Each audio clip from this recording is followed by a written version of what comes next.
नमस्कार, आप देख रहे हैं न्यूज़ वन इंडिया। मैं हूं आपके साथ पूजा। बुलेटिन की शुरुआत करेंगे बड़ी खबरों के साथ। सबसे पहले बात होगी नोएडा की, जहां अतिक्रमण हटाने को लेकर टीम पर पथराव हो गया। प्राधिकरण के वर्क सर्किल 9 की टीम पर पथराव हुआ है। पथराव में सर्किल 9 के प्रभारी घायल हो गए। एक पुलिस कर्मचारी के सर पर चोट भी आई है। सूचना पर मौके पर भारी पुलिस बल पहुंचा है। थाना एक्सप्रेसवे क्षेत्र के बख्तावरपुर गांव का ये पूरा का पूरा वाकया तस्वीरें फिलहाल आपके सामने, जहां पर एक पुलिसकर्मी के सर पर चोट भी आई है। एक पुलिसकर्मी के सर पर काफी गंभीर चोटें आई हैं और आप देख सकते हैं किस तरीके से यहां पर हालात बेकाबू से होते नजर आते हैं। सूचना पर भारी पुलिस बल इस वक्त मौजूद है। थाना एक्सप्रेसवे क्षेत्र के बख्तावरपुर गांव का ये पूरा मामला है, जहां पर अतिक्रमण को हटाने के लिए टीम पर हमला हो गया। अतिक्रमण हटाने की कोशिश टीम ने की तो टीम पर पथराव शुरू हो गया। पथराव में सर्किल 9 के प्रभारी घायल भी हो गए हैं। एक पुलिसकर्मी को सर पर चोटें भी आई हैं। नोएडा की यह तस्वीर है, जहां पर अतिक्रमण हटाने को लेकर टीम 9 पहुंची थी कार्रवाई के लिए और इसी दौरान में जबरदस्त तरीके से पथराव टीम के ऊपर गांव बख्तावरपुर के लोगों ने कर दिया। अतिक्रमण हटाने गई टीम पर यह हमला, पथराव की तस्वीरें आपके सामने और उसके बाद मौके पर पुलिस बल फिलहाल तैनात किया गया है ताकि सिचुएशन को अंडर कंट्रोल रखा जाए। पथराव में सर्किल 9 के प्रभारी घायल हुए हैं। सूचना पर मौके पर इस वक्त भारी पुलिस बल पहुंचा है। एक पुलिस कर्मचारी के सर पर चोट भी आई है। अतिक्रमण हटाने गई टीम पर हमला हो गया। सूचना पर मौके पर भारी पुलिस बल इस वक्त मौजूद है। इसके अलावा जो बख्तावर गांव के लोग हैं वो भी यहां पर जमे हुए हैं। थाना एक्सप्रेसवे क्षेत्र के बख्तावरपुर गांव का ये पूरा मामला है। अतिक्रमण के लिए गई, जो अतिक्रमण किया हुआ था उसे हटाने के लिए टीम पहुंची थी और इसी दौरान में टीम 9 पर हमला हो गया। प्राधिकरण के वर्क सर्किल टीम 9 पर यह हमला हुआ है और इसी पथराव के दौरान में 9 के जो सर्किल अधिकारी हैं वो घायल हुए हैं। इसके अलावा एक पुलिसकर्मी को भी सर पर चोट आई है। ये नोएडा की तस्वीर हम फिलहाल आपको दिखा रहे हैं, जहां पर पथराव हो गया टीम पर। अतिक्रमण पर कार्रवाई करने के लिए टीम पहुंची थी और इसी दौरान में यहाँ पथराव शुरू हो गया। पथराव को देखते हुए इन्फॉर्म किया गया आगे टीम्स को, जिसके बाद पुलिस बल यहां पर तैनात किया गया है। चारों तरफ आप देखेंगे पुलिस बल की तैनाती की गई है और इसके अलावा इस पथराव से निपटने के लिए भी पूरे पुख्ता इंतजाम किए गए हैं, क्योंकि जिस तरीके से यहाँ पथराव शुरू हुआ उसके बाद सिचुएशन को कंट्रोल में करने के लिए भारी पुलिस बल यहां पर तैनात किया गया। सूचना पर मौके पर भारी पुलिस बल पहुंचा। अतिक्रमण हटाने गई टीम पर पथराव शुरू हो गया। नोएडा की ये तस्वीरें हैं। प्राधिकरण के वर्क सर्किल 9 की टीम पर यह पथराव हुआ है। तस्वीरें लगातार आपको दिखा रहे हैं। नोएडा की ये तस्वीरें हैं। एक पुलिस कर्मचारी के सर पर चोट भी आई है।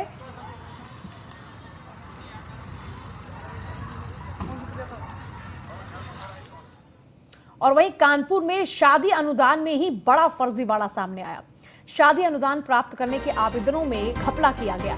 अनुदान प्राप्त करने के लिए दिखी लेखपाल और बाबुओं की मिलीभगत। अनुदान में फर्जीवाड़े पर डीएम ने जांच के आदेश दिए। साल 2019-20 और साल 2020-21 के मामलों की जांच होगी। फर्जीवाड़े में कुल 1700 से ज्यादा मामलों की जांच होगी। 2 साल में करीब 4 करोड़ रुपए का शादी का अनुदान दिया गया था। सीडीओ की जांच में यह बड़ा खुलासा हुआ, जिसमें आवेदनकर्ता ने फर्जी दस्तावेजों के साथ अनुदान प्राप्त करने की कोशिश की। इस साल शहरी क्षेत्र में जो शादी अनुदान के 158 आवेदक थे, उनमें से 75% सिर्फ और सिर्फ फर्जी थे।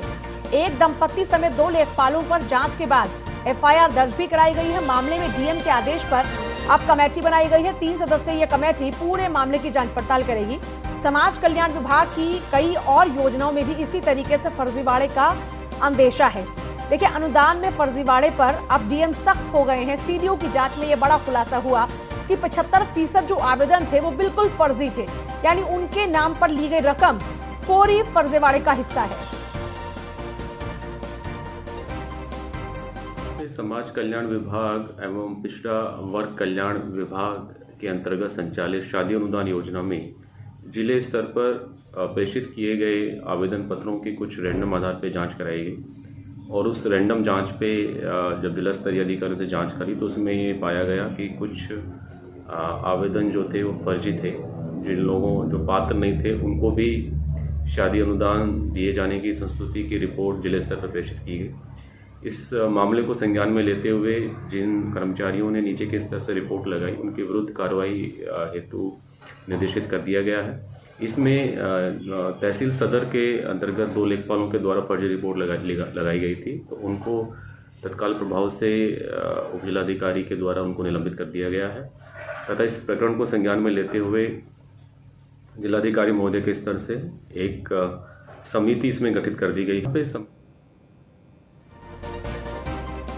देखिए, अनुदान प्राप्त करने के जो आवेदक थे वो आवेदक ही फर्जी थे। उन आवेदनों में ही घपलेबाजी की गई है और समाज कल्याण विभाग की कई और योजनाओं में भी इसी तरीके से फर्जीवाड़े का अंदेशा है। पूरा मामला अगर आपको समझाए तो देखिए, कानपुर में क्या है कि शादी में जो अनुदान दिया जाता है सरकारी योजनाओं के तहत, उन्हीं शादी के अनुदान के नाम पर फर्जीवाड़ा किया गया है। लेखपाल बाबुओं की मिली भगत से 75% फर्जी आवेदक तैयार किए गए।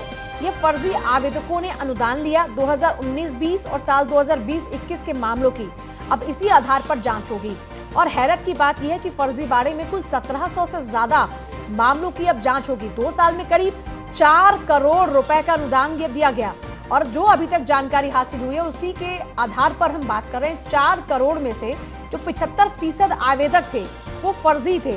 फर्जी आवेदकों को ये 4 करोड़ की राशि दे दी गई। 75% फर्जी आवेदकों के बाद अब साल 2019-20 और 21 यानी 4 सालों का पूरा ब्यौरा अब खंगाला जाएगा। और आज सीएम योगी कई बैठक करेंगे और इन्हीं बैठकों के दौरान में अपर मुख्य सचिव नगर विकास के साथ साथ ये बैठक होगी। हिंदुस्तान अकादमी के चेयरमैन उदय प्रताप सिंह भी इस मुलाकात में हिस्सा होंगे। शाम करीब 4:30 बजे सांसद रामशंकर कठेरिया से भी मुलाकात है। मोहनलालगंज के सांसद कौशल किशोर से भी मुलाकात है सीएम की आज। इसके अलावा सांसद जगदम्बिका पाल से भी मुलाकात होगी योगी की। शाम करीब 4:45 पर पूर्व सांसद रमेश चंद्र तोमर से उनकी मुलाकात होगी। इसके अलावा एडीजी सुरक्षा वीके सिंह के साथ में बैठक करेंगे सीएम योगी। शाम करीब 5 बजे जो उनकी बैठक होगी वो होगी पूर्व प्रदेश अध्यक्ष लक्ष्मीकांत वाजपेयी के साथ में। शाम के करीब 5:30 बजे आरएसएस सुनील अंबेडकर जी की पुस्तक का विमोचन कार्यक्रम है। इस तरीके से शाम के 5:30 बजे तक के लगातार मुलाकातों के सिलसिले से आपको रूबरू करा रहे हैं कि आज सीएम योगी का बैठकों का दौर किस तरीके से और किनके साथ चलने वाला है। आज की इस बैठक में पहले अधिकारी, उसके बाद में मौजूदा कुछ सांसद, कुछ पूर्व सांसद, यहां तक कि पूर्व प्रदेश अध्यक्ष लक्ष्मीकांत वाजपेयी से भी मुलाकात है। खबर लखनऊ से है। लेह में शहीद हुए जवान को मुआवजा देने का ऐलान किया गया। शहीद जवान गणेश यादव के परिजनों को मुआवजा देने का ऐलान किया गया है। सीएम योगी ने शहीद के परिवार वालों को मुआवजा देने का ऐलान किया है। 50 लाख रुपए का मुआवजा और परिवार के एक सदस्य को नौकरी मिलेगी। मऊ के हल्दरपुर के रहने वाले थे गणेश यादव और 24 फरवरी को वो शहीद हुए थे। अब परिवार को मुआवजा देने का ऐलान योगी सरकार की ओर से किया गया है।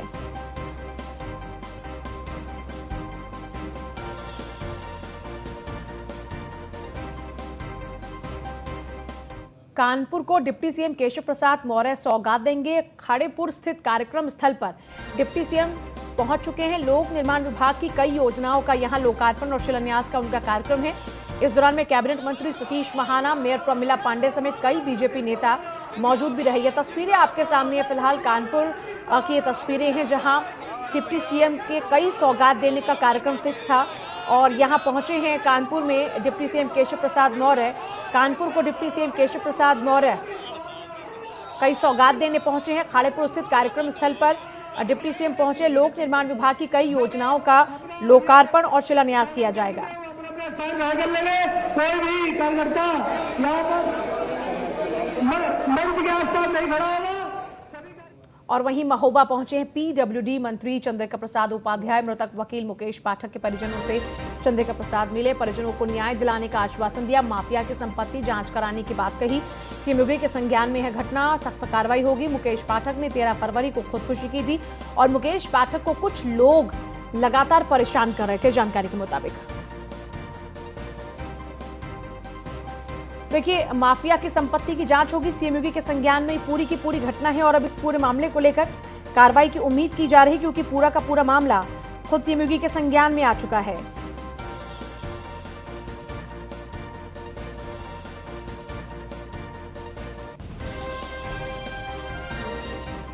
मृतक वकील मुकेश पाठक के परिवार वालों से खुद चंद्रिका प्रसाद ने मुलाकात की है और परिवार वालों को न्याय दिलाने का पूरा भरोसा भी दिलाया है।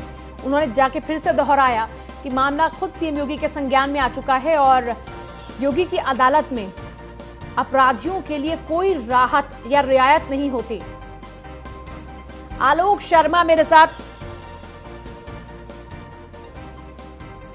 चलिए मेरे एक और सहयोगी मेरे साथ जुड़ गए हैं, अनुज। पहले उनसे अपडेट लेते हैं एक बार। अनुज शर्मा हमारे साथ में। अनुज, पूरे मामले को लेकर क्या कुछ अपडेट है? भरोसा तो दिलाया जा रहा है, लेकिन कार्रवाई कहां तक पहुंची?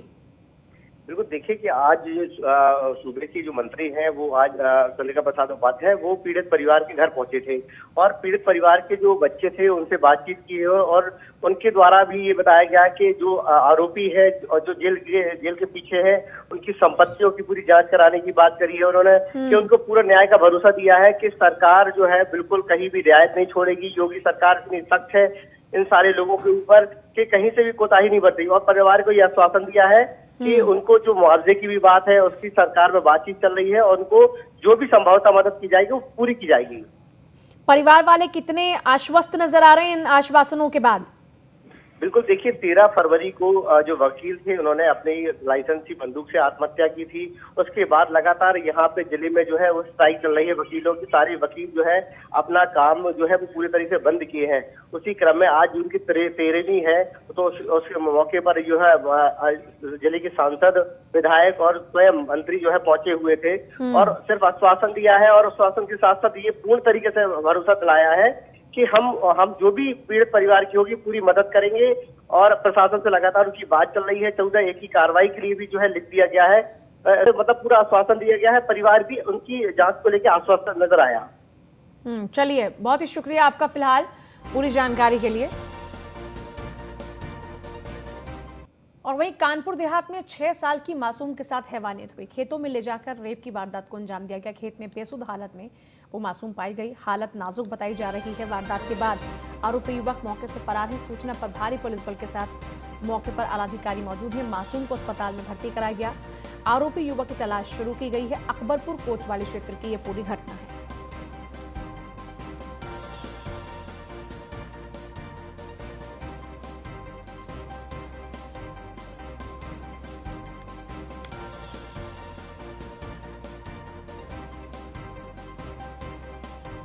सलीम सिद्दीकी हमारे साथ हमारे संवाददाता जुड़ गए हैं। सलीम, पूरे मामले को लेकर अपराधियों के बारे में कोई जानकारी, अब तक कोई सूचना, गिरफ्तारी? जी देखिए, बिल्कुल कानपुर देहात के रनिया इलाके का ये मामला था जहां 6 साल की मासूम को रिश्ते में ही बाबा लगता था गुड्डू नाम का शख्स, उसने बैला फुसला कर ले गया और उसके बाद बच्ची खेत में लहूलुहान हालत में पड़ी मिली। परिजनों ने उसको उपचार के लिए अस्पताल में भर्ती कराया है। पुलिस को सूचना दी है। परिजनों का साफ आरोप है कि बच्ची के साथ बलात्कार हुआ है, लेकिन पुलिस अभी प्रथम दृष्टया जो मेडिकल रिपोर्ट का इंतजार कर रही है। पुलिस का कहना है कि रेप का प्रयास है। फिलहाल जो आरोपी गुड्डू है वो मौके से फरार है। पुलिस लगातार उसको पकड़ने का प्रयास कर रही है। जी, कौन है ये लोग? इनके बारे में क्या कुछ ज्यादा जानकारी जुटाई गई अब तक? जी देखिए, ये पड़ोस में ही रहता है और जो बच्ची है रिश्ते में इसका बाबा लगता था। गुड्डू नाम का शख्स है। ये बच्ची की उम्र महज 6 साल है और जो गुड्डू है, जो आरोपी है, इसकी उम्र 30 साल है। और इलाकाई लोगों ने देखा तो बताया कि बच्ची को आखिरी टाइम पे गुड्डू के साथ देखा गया है, जिसके बाद गुड्डू की तलाश शुरू की गई। गुड्डू जब नहीं मिला तो पुलिस को सूचना दी गई।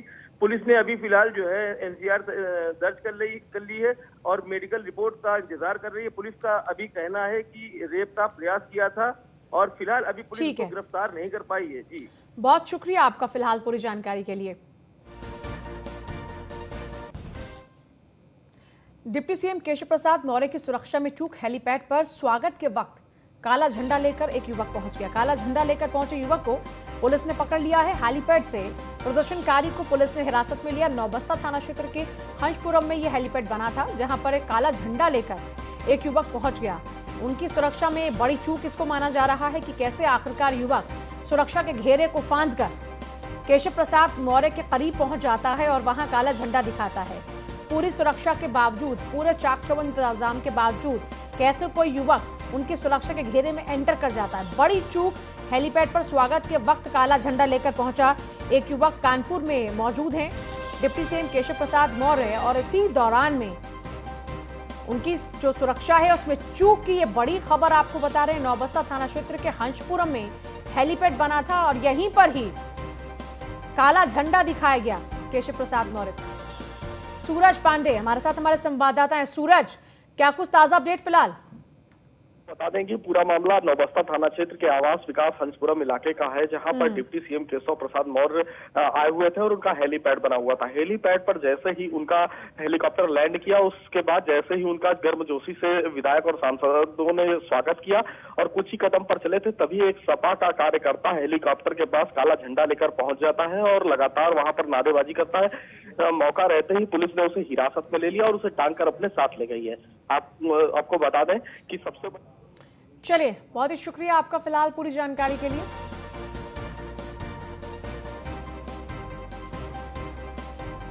डिप्टी सीएम केशव प्रसाद मौर्य की सुरक्षा में चूक, काला झंडा लेकर पहुंचा युवक, हेलीपैड से प्रदर्शनकारी को पुलिस ने हिरासत में लिया।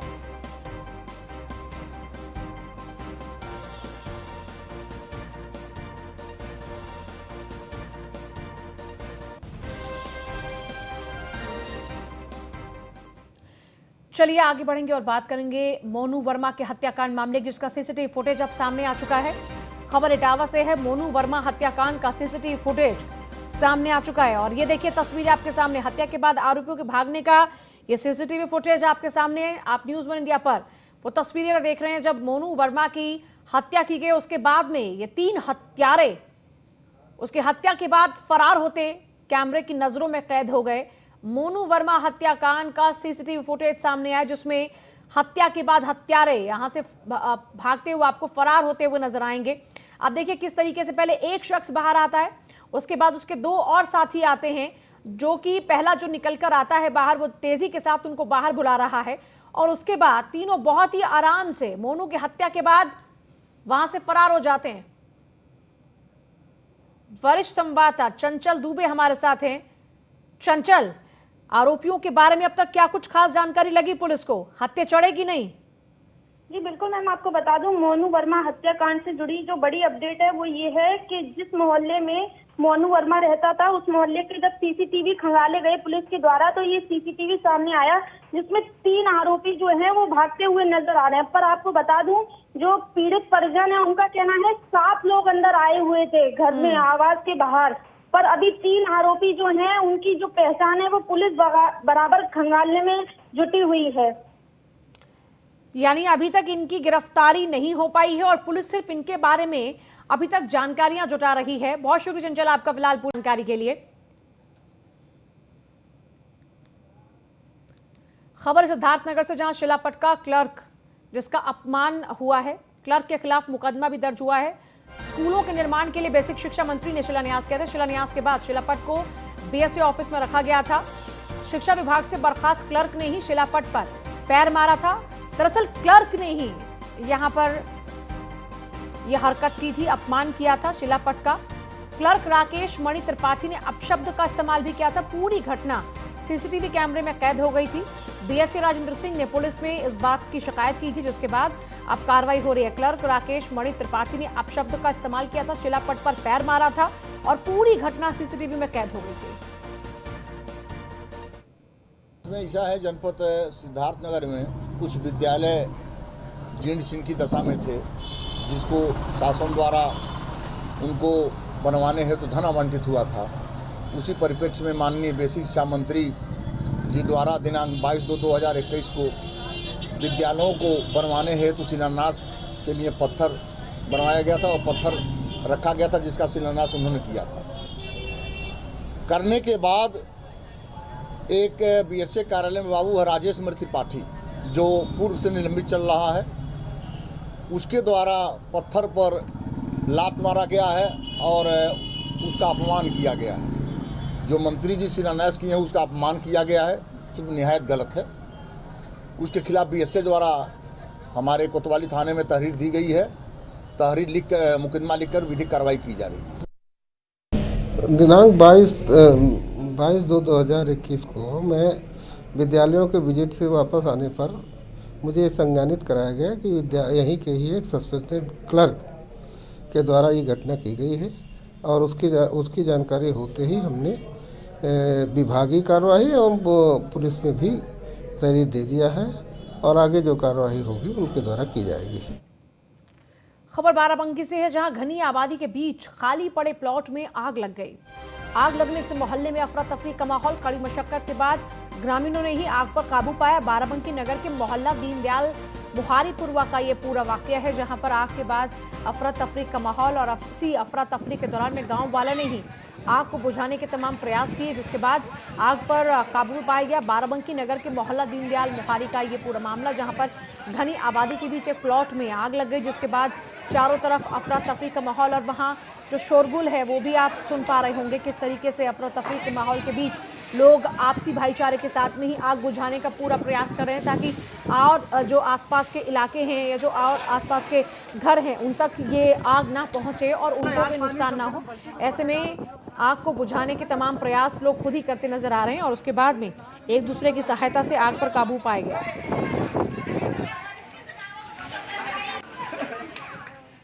और फिलहाल ले रहे हैं इजाजत। नमस्कार।